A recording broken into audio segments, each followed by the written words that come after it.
Hello guys, welcome to our channel. This is Teja.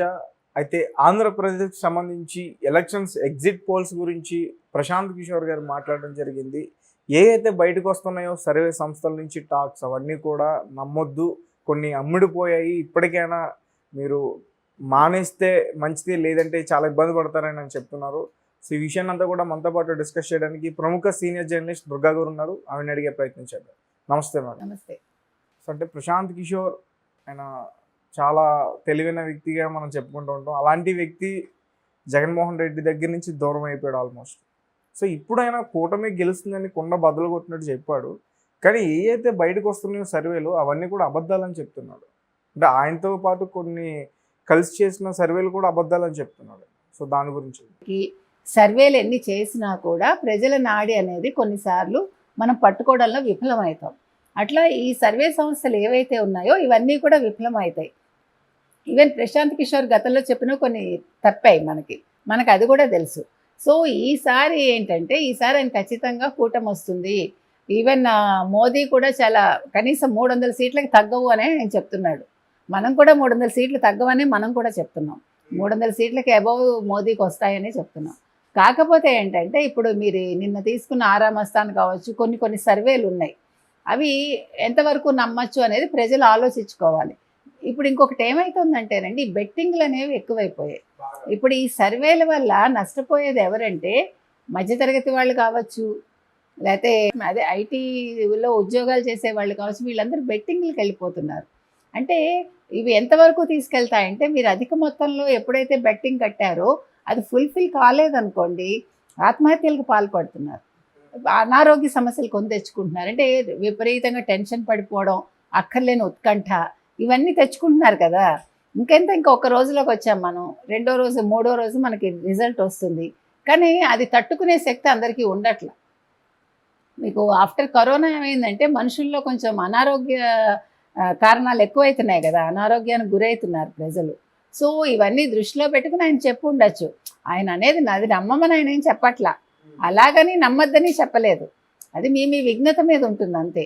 కాకపోతే ఏంటంటే కొన్ని సర్వేలు మనకి తెలుస్తాయి, ఇది మనం నమ్మచ్చు. ఇప్పుడు ఇండియన్ ఎక్స్ప్రెస్ ఉండొచ్చు, లేకపోతే మీరు చెప్పినట్టు పైనీర్ కావచ్చు, పల్స్, పీపుల్స్ పల్స్ కావచ్చు, ఇట్లా కొన్ని సంస్థలు మీరు జెన్యూన్గా తీసుకోవచ్చు. అలాగే ఇప్పుడు ఐపాక్ ఏదైతే ఉందో మరి వాళ్ళు ఈసారి జగన్మోహన్ రెడ్డికి చేసిన దాంట్లో వాళ్ళు ఖచ్చితంగా వాళ్ళ ఇంటర్నల్ ఇదిలోనే మనకి కూటమికి 130 వస్తాయని వాళ్ళు చెప్పారని తెలుస్తుంది మనకి. సో ఈవెన్ జగన్మోహన్ రెడ్డి ఇంటర్నల్గా చేసుకున్న సర్వేలో కూడా కూటమిదే గెలుపని వచ్చిందని అంటున్నారు. లాస్ట్ టైం జగన్మోహన్ రెడ్డి గారు దగ్గరగా 151 సీట్లు గెలుచుకున్నారు. సడన్గా 100 సీట్లు తగ్గిపోతాయని నమ్ముతారా? అంటే ఎందుకు నమ్మరండి? జగన్మోహన్ రెడ్డి అసలు అనేవాడు ఎట్లా వచ్చాడు? జగన్మోహన్ రెడ్డి అనే వ్యక్తి ఎట్లా ముఖ్యమంత్రి అయ్యాడు? మీరు ఫస్ట్ చెప్పండి నాకు. అతనికి రాజకీయ అనుభవం ఉందా? అతను ఏంటి అసలు? What was he at that time? సరే, మీరు అన్నట్టుగానే రాజకీయ అనుభవం లేదు. రాజకీయ అనుభవం ఒకటే కాదండి, మీరు అక్కడ తీసుకోవాల్సిన అంశాలు ఏంటంటే నాకు ఒక్క ఛాన్స్ ఇవ్వండి అని సైకలాజికల్గా అతను దెబ్బకొట్టాడు ఫస్ట్.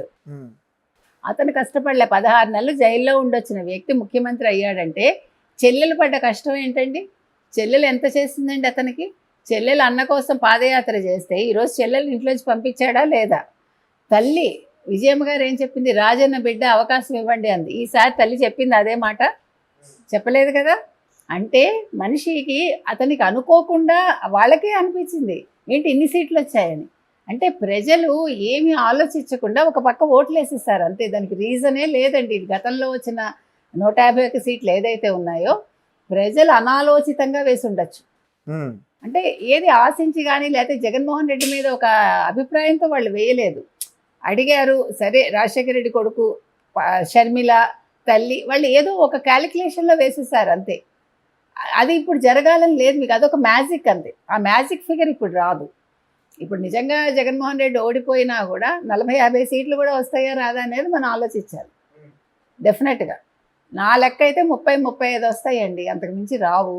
అయినా మనం చూద్దామేమో. మీరు చెప్పినట్టు ఇవన్నీ మన గ్యాంబ్లింగ్ అనుకున్నప్పుడు మనిషి ఏమైనా చేస్తాడండి. అతను ఆ టైంలో ఏం ఆలోచించి ఓటేశాడో మనకు తెలియదు. సో మనం మంగళవారం వరకు వెయిట్ చేయాల్సింది. అంటే 23 సీట్లు తెచ్చుకున్న టీడీపీ ఈసారి అత్యధిక మెజార్టీతో గెలుస్తుంది అంటారు. 145 ఖచ్చితంగా వస్తాయని నా ఉద్దేశం అండి. ఇప్పుడు లేదు సీన్ రివర్స్ కావచ్చు. వాళ్ళకి 23 వచ్చి వీళ్ళకి 151 రావచ్చు. ఏమో ఎవడికి తెలుసు? Anything may happen in politics. Let us wait and see అంతే. ఆయన ఆయన చేసినవి అబద్ధాలని ఆయన చెప్పలేదండి. ఆయన అన్నది ఏంటంటే చాలా సర్వేలు వస్తున్నాయి. వాటిలలో కొన్ని అమ్ముడుపోయినవి ఉన్నాయి. కొన్ని వాళ్ళు ఫేక్ కూడా ఉన్నాయి. ప్లస్ ఈ సోషల్ మీడియా ఏదైతే ఉందో కొంతమంది అంటే విశ్లేషకులు అని చెప్తూ వాళ్ళు మిస్లీడ్ చేస్తున్నారు.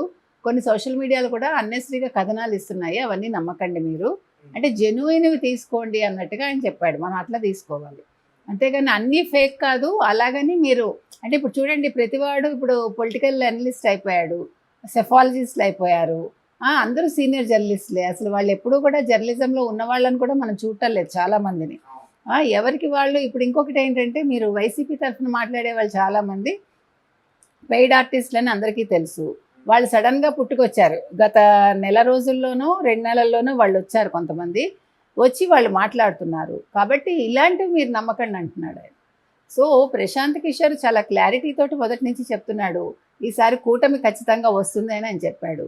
అంటే ప్రశాంత్ కిషోర్ది మనం కొంతవరకు నమ్మటానికి ఉంది. ఆయన గతంలో ఎవరికైతే అంటే కొన్ని ఇందాక మన ఆరామస్థాన్ ఎట్లా అయితే చెప్పుకున్నామో అదేవిధంగా ప్రశాంత్ కిషోర్ కూడా తప్పినవి కూడా ఉన్నాయి.